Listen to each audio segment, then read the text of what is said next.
পৃথিবীতে কেউ একজন পুরুষকে জিজ্ঞেস করে না আসলে কি তুমি ঠিক আছো, কিন্তু সবাই বলে তুমি তো একজন পুরুষ, এত সেনসিটিভ কেন থাকো। আসলে পুরুষরা তাদের ভেতরে কষ্ট পেতে পেতে তাদের সহ্য হয়ে গেছে। একজন পুরুষেরও কষ্ট হয়, অন্তর ভেঙে যায়, কিন্তু যেহেতু ছেলে আমরা আমাদের চোখের অশ্রু আমাদের বন্ধুকেও দেখাতে পারি না। সবাই বলে যে পুরুষরা হচ্ছে ঘরের ভরণ পোষণকারী, কিন্তু ভরণ পোষণকারীরাও যে একদিন ক্লান্ত হয় এটা কেউ বোঝে না। আমাদের পুরুষদের জীবনটাই হচ্ছে খাটনির উপরে, খালি দৌড়াও।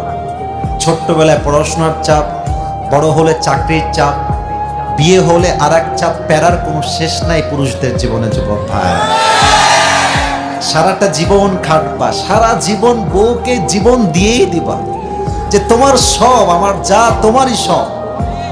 দিন শেষে বউ তোমাকে বলবে তুমি আমাকে কি দিলা।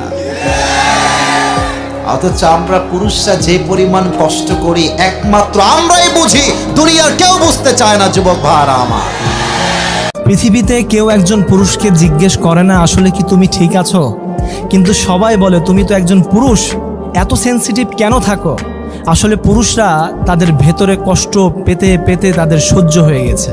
একজন পুরুষেরও কষ্ট হয়, অন্তর ভেঙে যায়, কিন্তু যেহেতু ছেলে আমরা আমাদের চোখের অশ্রু আমাদের বন্ধুকেও দেখাতে পারি না। সবাই বলে যে পুরুষরা হচ্ছে ঘরের ভরণ পোষণকারী, কিন্তু ভরণ পোষণকারীরাও যে একদিন ক্লান্ত হয় এটা কেউ বোঝে না।